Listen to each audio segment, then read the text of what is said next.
Pretty impressive. Everybody good? All right, Coach, would you start off with a brief statement? Yeah, just congrats to the cross country and big soccer game tonight. And then obviously we're getting ready for tomorrow, and hopefully we'll have a good practice today. A little sluggish yesterday, but we'll get back at it today and hopefully have a good practice.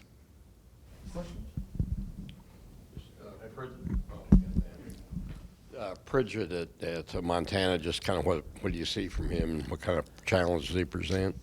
Yeah, I mean, I've known Saeed for a while. We recruited him at Nevada. He's from Oakland. Seen him play against my younger son at one point a long time ago, and just a really good basketball player. Can really multi-dimensional. Can play combo guard.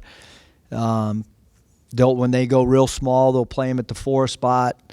Against quicker people, he'll post up against smaller, quick guys, and then he plays right out of that mid post and does a great job of facing up. And then if you put a bigger guy on him, they like to isolate him, and so he obviously creates a lot of mismatch problems. He's one of the best players, in their conference, if not the best player in their conference. And obviously the tradition of Montana in the Big Sky is phenomenal as far as what they've done in making NCAA tournaments. North Texas obviously slowed it down. I guess Rice played a little more up-tempo. What kind of pace do you anticipate Montana wanting to play or try to make you guys play? Yeah, I'm not really sure because it's just a small sample size of 2 games, and obviously you can watch. We've all watched the Stanford game a lot. I think they'll run when the opportunity exists, but I also think that they're, Travis as a coach, they get good shots. They play. They're well coached, so they're not just going to run up and down, but they're also not strictly a slow tempo game where they're milking the shot clock every possession like North Texas. So, and Pritchett's really good in transition, and obviously, they have some guys that can really shoot the ball. Kendall Manuel is a very, very good shooter. So I think they'll just kind of, opportune score whether they got the break or have to play in a half court.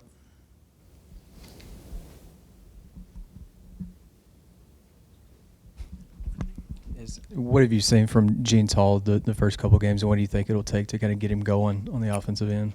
Yeah, I think JC's done a really good job for us defensively when he's come in. He's able to play 3, 4, and even 5 for us. I think there's, in his defense, originally throughout the summer we weren't really having him play any 5, but with Reggie not being available, we've certainly played JC a lot at the 5 spot, and he's really tried to play catch up, just learning that spot from an X and O standpoint, from an assignment standpoint, and he's done a good job. I think that through 2 games, you can't really say a guy's really hot or a guy's cold. I think that Desi's going to start knocking down shots, and we certainly think and hope that JC will as well. The Big Sky, you know how good Montana is. Maybe other people don't. How fired up do you think a program like that gets when they get a shot at an SEC team? Yeah, I think all you have to do really, Bob, is just look across, every night, in our league. Florida last night, in for a dog fight when they were playing, and every night it's hard to win. People just don't understand that in college basketball with a 40-minute game and a player gets hot, anything can happen, and that's why, literally every night, not just across college basketball, but almost every night in our own conference, there's games that are coming down to the wire and in these non-conference stuff. And Montana's not going to come in here scared. They're well coached. They're tough. They're used to winning. They have a star player. That star player happens to be a senior who's got great toughness. So we have great respect for Montana, just like we did for Rice and North Texas. What Evansville did to Kentucky. Yeah.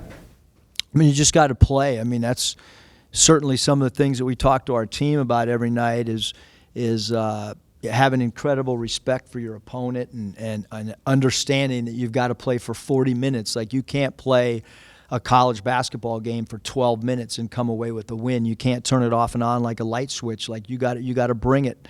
And hopefully, we'll continue to play the defense that we've played, and we understand teams are going to make some more shots maybe than what we've seen, but we want to stick to our defensive principles and continue to try to get better. How are you liking the mix of vets and not rookies but younger guys on the team, and how mature do those sophomores seem to you? Yeah, I think that guys like Desi and Isaiah, like, they got a lot of minutes last year, and so I think that they're really comfortable. I think they're comfortable in the system, but obviously Coach Anderson played those young guys, and so they got some.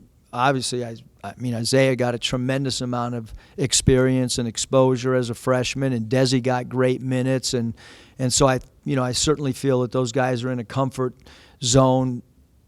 Some sophomores are just now getting kind of their feet wet with playing time, but those two guys got extended minutes last year, and so I feel like even though we've only played 2 games into their sophomore year, those two guys have done a good job. And then it's not easy mixing like grad transfers like JC and Jimmy Witt and Jalen's roles change now coming off the bench with Jimmy, and but that's what, in team sports, that's what you've got to be able to do, is you've got to be able to accept roles, and you can continue to fight to change your role during the course of practice and during the course of games. But we all signed up for a team sport, and you got to do what's in the best interest of the team. So I think that this blend of younger guys with some of our newer veterans, as well as, veteran or 4-year players like Adria, I think our chemistry is really, really good. Desi, I guess he's 0 for 7 on threes. That's obviously a small sample size, but he did shoot almost 50 last year. I think 50% on about 70 attempts. Do you see anything from him on three-pointer? Just think, hey, I just got off to a little bit of a slow start. Yeah, I mean, when he shoots it, we still feel like it's going in. He's got good rotation on the ball. He's got good arch on the ball. His feet have been set for most of them, and what I was really impressed with is, like, even when the shot hasn't been falling, the impact that he's had. I thought his steal off an inbounds pass last game, kind of a momentum breaker for North Texas, and he's really defended his position, incredible. And he hasn't been shot hunting. Even though he knows he'd like to make a 3-ball, but he's had good patience, and it'll fall. I mean, he shot the ball well last year over the course of extended period of time, and so we feel like, it's just a matter of time before he knocks down 2 or 3, and then his confidence will grow even more. Attacking the basket, and then how's a 6'1" guy get 6 boards? What's the key to that? Yeah, I mean, I think he's done great, getting out in transition and attacking the rim, and a lot of guys will just kind of rely on their 3-point shot and just keep chucking it up there. But he's done a great job of mixing in dribble drives, mixing in slashes to the basket from the weak side, transition points, all areas that make him a more well-rounded player. That was real easy today. Thank you.